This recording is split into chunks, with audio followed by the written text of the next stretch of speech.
Hero भाई का भइल बा हो? अरे क्या बताई हमरा मुस्कानवा के सांप काट लेले मेरे दादा। अब हम कैसे जिए? अरे मर्दवा कहाँ काट लो तो तारा मेहरारू के सांप? अरे दादा वो गइल रहल कि रोपनी करे खेत में ओइ से काट लेलक ये भाइयो। अब हम कैसे जिए रे दादा? आई बाप हो बाप। अरे माइयो हमहू ना अब जियब रे, माहुर घोर के पियब रे। अरे माइयो माई। अरे दादा अरे हमहू ना अब जियब रे, माहुर घोर के पियब रे। अब टूटल आशा पूरा हमरा मानवा के। अरे दादा वो दादा ए मुस्कान मुस्कान। अरे रोपनी करत में धनवा के सांप कटले बा मुस्कानवा के।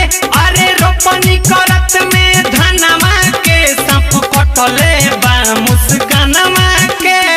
रोपनी करत में धनवा के सांप कटले डीजे विकास रीगा सीतामढ़ी। कटले बा मुस्कानवा के।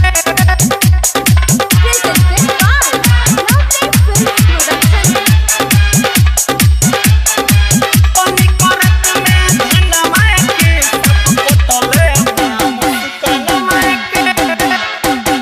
बसिया खा के रनिया रे, चल गइल करे रोपनिया रे। अरे मर्द चुपा ना मर्द, फिर मिल जाई मेहरारू चुपा। बसिया खा के रनिया रे, चल गइल करे रोपनिया रे।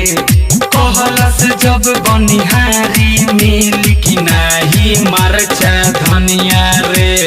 जननी ना हम देवरा रे, चल गइनी तू रे घमड़ा रे। अब के पोसी मोर छोटका होइल लानावा के। मुस्कान।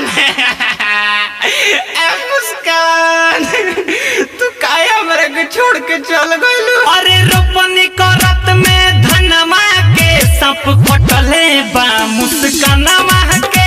अरे रोपनी करत में धनवा के सांप कटले बा मुस्कानवा के। रोपनी करत में धनवा के सांप कटले बा मुस्कानवा के। कटले बा मुस्कानवा के।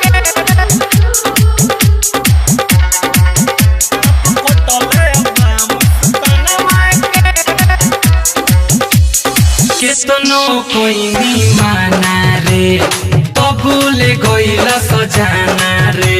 दादा बहुत बनाइली लेकिन हमार बाबू ना बनली।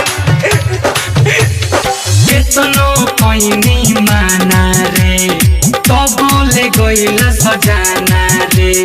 केस करे जातानी आही दुआर पर थाना रे। दिनेश दिल कस भाई हो, आके दिहे गवाही हो। अरे बड़ी निमन रहली हो रहनावा के। रे राजुआ रे दिनेशवा अब तनी पर केस करम तनी के चलते हमार मुस्कान मर गइल। अरे रोपनी करत में धनवा के सांप कटले बा मुस्कानवा के।